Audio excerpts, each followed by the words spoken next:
स्वागत है आप सबका फिर से स्टूडेंट सर्विस में। और आज हम जानने वाले हैं स्टूडेंट फरमाइश का एपिसोड है 14 नंबर।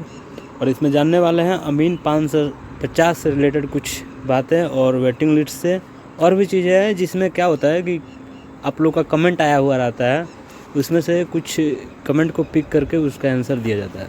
चलिए देखते हैं कौन कौन सा कमेंट आए हुए हैं। और आगे बढ़ने से पहले एक बात बता दें, आप सबको नया वर्ष की बहुत बहुत शुभकामना। और हमको लग रहा है 2020 कैसे चला गया पता ही नहीं चला, क्योंकि घर में बैठे समझ रहे ना, घर में हो चाहे जहाँ भी हो वहीं पे रुके। खैर जैसा भी हो, सबका आने वाला जो ये नया साल है, आने वाला क्या आ ही गया, 1 तारीख है, सबका मंगलमय हो। चलिए देखते हैं कमेंट क्या है।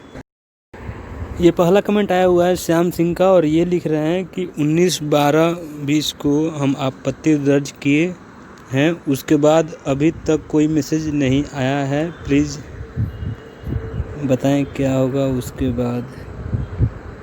देखिए ये अमीन 550 का है, और ये बहुत लोगों ने हमसे पूछा है कि ऐसा है, कर दिए, मैसेज नहीं आ रहा है, क्या रिप्लाई मैसेज कुछ नहीं आएगा आप लोगों का। कितना भी दवा आपत्ति कर लीजिए, दवा आपत्ति करने के बाद से आप लोग का निवारण का एक लिस्ट जारी किया जाएगा वेबसाइट पे, DLRS के वेबसाइट पे हो या फिर LRC के वेबसाइट पे हो। अधिकतर चांस है कि DLRS के वेबसाइट पे ही होगा, तो उसको विजिट करते रहिएगा। वहाँ पर भी होगा कब, मतलब आज से 5 तारीख के अंदर में हो जाना चाहिए। अगला कमेंट आया हुआ है अंजू यादव का, और ये लिख रहे हैं, ये हमें नहीं समझ में आ रहा है कि स्त्रीलिंग है या पुल्लिंग, जो भी हैं भाई।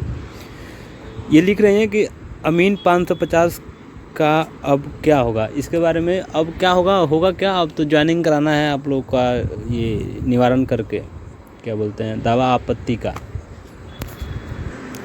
ये अगला कमेंट आया हुआ है MD शहबाज का, और ये लिख रहे हैं दिनेश कुमार का भी ये आया हुआ है, 550 के बाद में हटा देगा क्या, इस पे आते हैं बाद में, ठीक है। ये वाला देखिए शहबाज का, ये लिख रहे हैं कब तक होगा, इसके बारे में बता दें। मैसेज आप लोग का हमारे ख्याल से 15 तारीख के आसपास तक आ जाना चाहिए, ठीक है, मैसेज वगैरह जी, और डेट भी निकल जाएगा आप लोग का कब से ज्वाइनिंग होगा।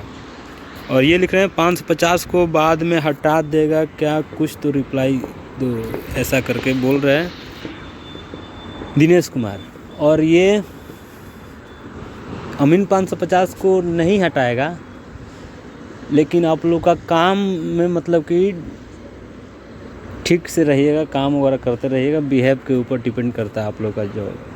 और ये संविदा पे निकालने का मतलब यही होता है कि जो कर्मी होंगे वो स्ट्रिक्ट होंगे, काम पे ध्यान देंगे, क्योंकि पीछे उनका डर सताता रहेगा कि कभी भी निकाल सकते हैं, परमानेंट जॉब नहीं है, समझ रहे हैं ना बात को। तो ऐसा हटाया नहीं जाएगा, ऐसा हम लिखित भी नहीं दे सकते, और मतलब मान के चलिए कि नहीं हटाएगा। आप बस आपको अपने काम जिसके लिए आप लोग का ज्वाइनिंग हो रहा है वो आप सही ढंग से कीजिएगा बस।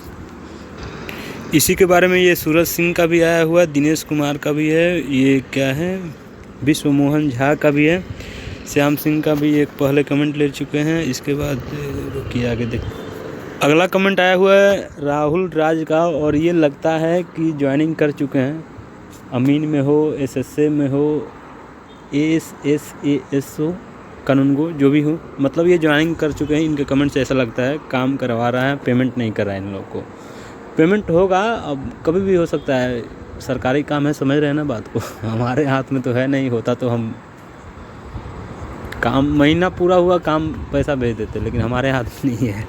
खैर ट्राई करेंगे इसके लिए भी। अगला कमेंट आया हुआ है, ये इसको क्या पढ़ेंगे, अक्सा फरहीन, और ये लिख रहे हैं कि रिजेक्शन कोड वेबसाइट पे दिया गया है, ऐसा करके क्या अमीन का क्वेश्चन मार्क है, तो दिया गया है। ये LRC डिपार्टमेंट का, LRC का जो ऑफिस है ना, LRC का, उस पे जाइएगा रिजल्ट सेक्शन में, रिजल्ट सेक्शन के में ही लिस्ट में रिजेक्शन कोड और ये चेंजिंग कोड दोनों दिया गया है कि इसका क्या मतलब होता है। अगला ये बता रहे हैं सुमित कुमार सर, जिसका ईमेल आईडी गलत है उसको ज्वाइनिंग लेटर कैसे मिलेगा।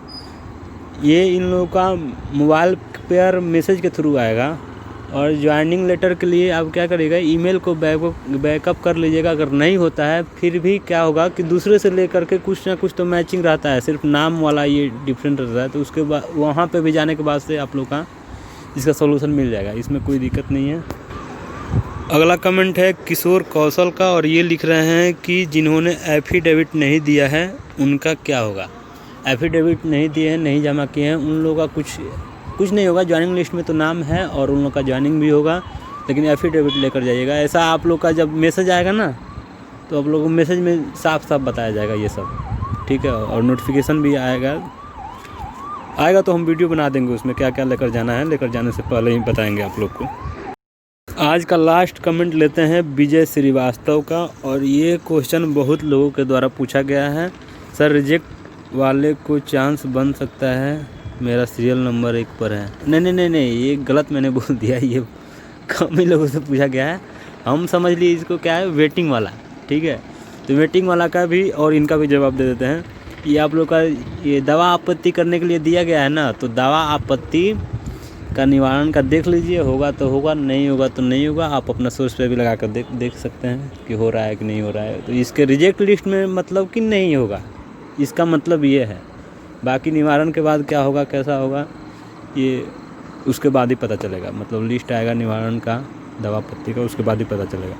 वेटिंग लिस्ट वालों को बात कर लें कि वेटिंग लिस्ट का चांस है कि नहीं, होगा कि नहीं, इसके बारे में सही बताएं एकदम विभाग से पता करके लेटेस्ट जानकारी। तो विभाग में भी अभी तक किसी को नहीं मालूम है कि वेटिंग लिस्ट से लिया जाएगा कि नहीं लिया जाएगा, ये बात ध्यान में रखिएगा।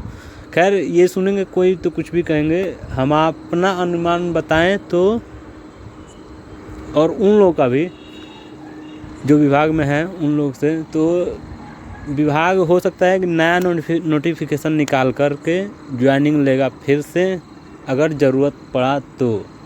वेटिंग लिस्ट से चांस कम है, में भी हो सकता है। इसके बारे में लेटेस्ट जानकारी 5-6 दिन के अंदर में देंगे। कमेंट कर दीजिएगा इसके बारे में, ताकि हमको याद रहता है, कमेंट चेक करते रहते हैं ना, तो याद रहता है कि हाँ ये भी जानकारी देना है। चलिए, वीडियो देखने के लिए आपका बहुत बहुत धन्यवाद। आपके पास कोई भी सवाल और सुझाव हो तो कमेंट सेक्शन में डाल सकते हैं। आपने हमें इतना समय दिया, थैंक यू वेरी मच।